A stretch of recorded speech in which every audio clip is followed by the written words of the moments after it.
Hi guys, welcome back to the Southern Scouser. Liverpool record a victory, 1-0 win over Wolves at Molineux, and it's exactly what the doctor ordered, isn't it? A 1-0, a scrappy win, all that was needed. It doesn't matter how, where or what we had to do to make it happen. The end of the horrible, horrible streak, and hopefully, as we thought once before, this could be the beginning of the comeback.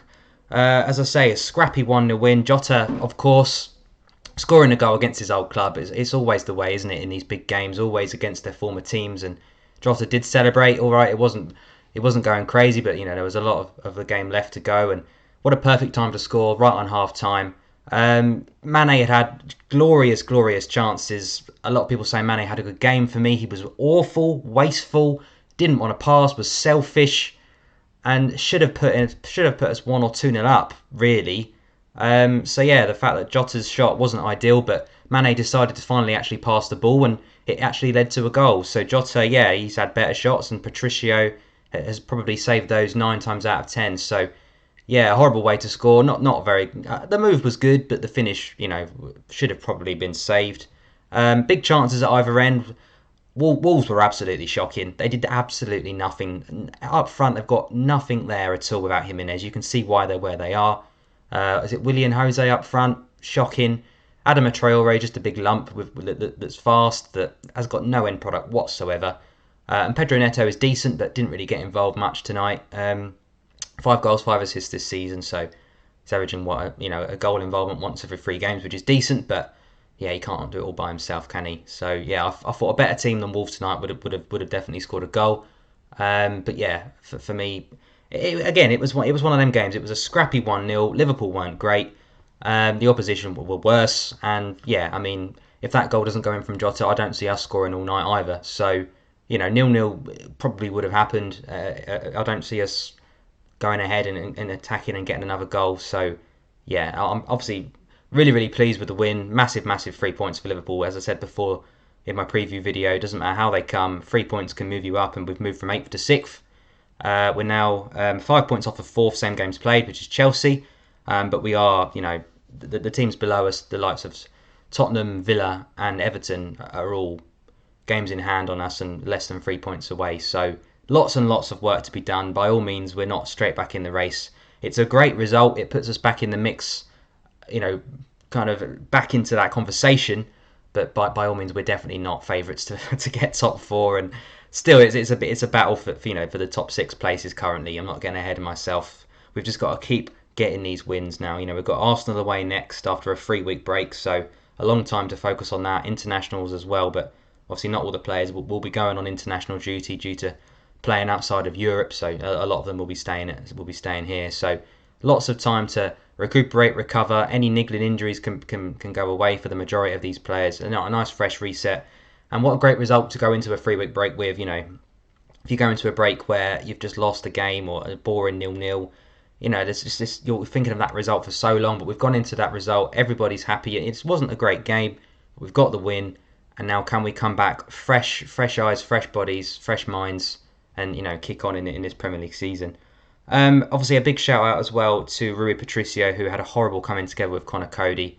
Very similar to kind of Peter Cech against Reading back in the day, which was really, really horrible. Massive, massive delay to the game.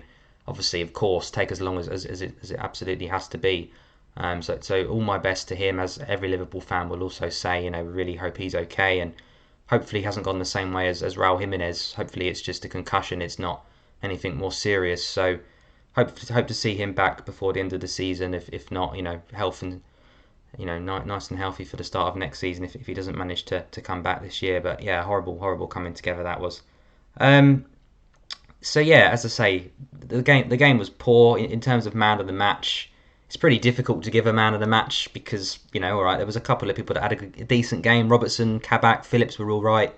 But, it's one of them games where without Jota scoring, it's 0-0. So it's hard not to give it to Jota. He did play okay. He played all right. He looked interested. Pressed well. So, yeah, you'd probably say just about Diogo Jota as man of the match. In terms of player ratings, again, I'll have a go, but as I say, I'm quite critical and quite harsh with my ratings. I only really give 8s and 9s if I'm blown away. 10s are going to be pretty rare from me. 6 is average, so All right, we got the clean sheet, so you'd like to say Alisson, has done well to get a clean sheet, but for me, he was dodgy again. There was punches when he should have caught it. He didn't really have to do a lot. A lot of the shots were straight at him. Some of his kicks again were a bit wayward. So for me, he wasn't great. I think it's definitely between 6 and 7.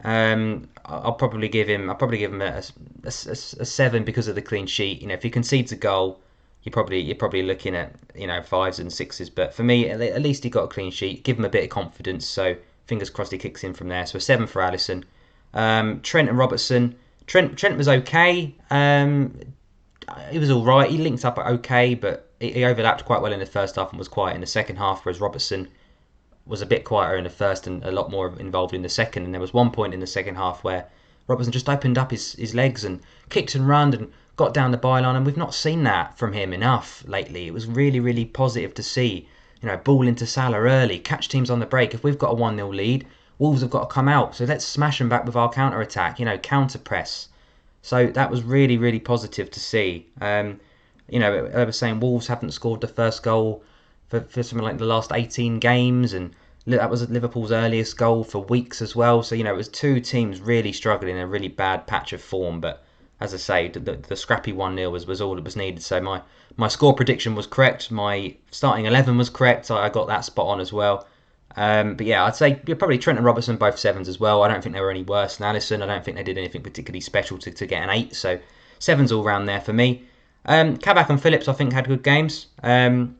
Phillips did do a really good header to stop Willian Jose getting a volley on at the back post. I don't think he'd probably have scored anyway with his form, but that was pretty good. And Kabak again looks solid. They're not particularly pacey, but they play to their strength. So again, I think 7s in there for them, Kabak and Phillips. I don't think they did enough for an 8. I think they were slightly better than average with the clean sheet, so 7s for them. Fabinho again, it's going to become a bit of a theme. I think Fabinho, yeah, he was alright. He wasn't quite as involved as he was against Leipzig, but he's still an important player in there. So again, a 7 for Fabinho. Thiago, I thought was poor. He gave the ball away quite a lot in the first half. A lot of fouls again, another yellow card. So Klopp had to take him off after an hour. He didn't look best pleased, but say you can't trust him. Say he gets another yellow card and we're down to 10 men for half an hour. You can't, especially on this run that we're on. We can't afford that. So he was okay on the ball at times, but for me, yeah, it averaged out as a 6 for me overall. After only really playing 60, 70 minutes or so, just short of 70. And Wijnaldum again, barely involved at all for him. Probably the worst game I've seen from him for a while. Just didn't do anything wrong, but just wasn't involved whatsoever. So yeah, 6 for Wijnaldum from me. Jota, you'd say, has to get a 7 purely because he scored the winning goal and he would look decent up top, but again, nothing special for an 8. And yeah, Mane and Salah, again, Salah wasn't really involved. You'd say he sets himself such high standards. He links up okay a little bit here and there, but yeah, barely involved. So a 6 for Salah. And Mane, all right, he got the assist and he looked a bit more involved in the first half, albeit not really leading to anything. So again, I wouldn't say he was any worse than Salah, but I wouldn't say he was a 7 either. So a 6 for Mane. So it kind of shows you that we weren't really that good. If we come away from this game with a 0-0 draw, we couldn't be unhappy with that. That's pretty much what we would have deserved. I don't think we did really enough to say, oh yeah, we would definitely deserved the win, because we didn't. It was a very drab affair. But as I say, I keep saying it's all about the result at the moment. It's great. Playing well and winning is fantastic. Playing well and losing is not great. And if you can just get a result, even if you don't play well, just get through that 90 minutes, whatever it was tonight, 107 minutes tonight after the delay, and hold on for that really important win. Obviously Milner and Keita came on for Wijnaldum and Thiago, which was calling out for that, wasn't it? And yeah, they did alright. Again, 6 and 6 for me. I don't think they did anything particularly special. That Rui Patricio injury obviously killed any kind of momentum in the game, really, and it went quite flat after that, flatter than it already was. And then Chamberlain came on for the last 10 minutes or so, and yeah, he looked alright. But yeah, 6, possibly a 7, a little bit more interested, but yeah, I'd probably say, nothing particularly special. As I say, that the game had pretty much died from the majority of the time he was on. One thing I did want to mention though, the curious case of Curtis Jones. Was that the 3rd game in a row he's not even featured? It's bizarre. Obviously I did think Firmino would be back involved off the bench today, and James Milner has been coming off the bench quite regularly, so that's fair enough. But yeah, Chamberlain coming on, Keita coming on. I don't feel that they're in. Why are they above Curtis Jones in the pecking order? There's something happened behind the scenes. Has he picked up a knock? It's quiet. He's not been training well, because for me he was our February player of the month, Curtis Jones, and he's not kicked a ball in March. It's very, very weird. So we'll see what happens, but obviously, like you say, after 3 weeks' time, will Henderson be knocking on the door again for that Arsenal game? He comes back in. Jones is even further down the pecking order. So strange one, because I think Curtis Jones offers us a lot on the ball, and we don't really have any other midfielders that like to dribble. Fabinho tackles, Thiago passes, and Ronaldo presses. Everybody would agree with that. Milner comes on to see a game through, to calm it down, keep possession. I'm not quite sure what Naby Keita does yet, if I'm brutally honest. I know he's got a lot of love out there, but I still don't really understand if he's a holding midfielder or an attacking midfielder. I'm not really too sure what he's bringing to the team. And Chamberlain, yeah, he's one of them, isn't he? Every time he builds up any momentum, a bit like Lallana, any time he gets any form, he gets an injury. So he's always, every time Chamberlain comes on, it feels like he's working his way back from the latest injury. And as soon as he gets back in that team, whenever he gets that chance, he'll pick up another injury. So I'd be amazed if he didn't get another injury between now and the end of the season. Other than that, a few other things just to talk about, nothing major. Obviously, I'm on Twitter at the South Scouts, which you can see down below. I hit 500 followers today, so look me up on there. I'm on the road to 1,000, so that'd be really, really great if you could get me on there. But yeah, other than that, as I say, there's a 3-week break coming up now for Liverpool in terms of games. As obviously England will be on and stuff like that, but I will be doing a few different bits and pieces to get us through this 3 weeks of no football. It's going to feel very, very similar to that first lockdown, where there's just nothing going on whatsoever. Obviously, we're at the FA Cup as well, so that doesn't help. There's one less game to play. But yeah, if you didn't catch my episode 1 of the Liverpool Football Manager career mode, have a look on that. Managed to sign Erling Haaland for Liverpool, so that's made it really interesting. Sold Firmino and Origi very early doors to raise the funds for that. So give that a follow. I'll be doing some more episodes on that, episode 2, 3, etc. over the next few weeks. And I'm obviously going to do another tier list. I created my own tier list on Tier Maker.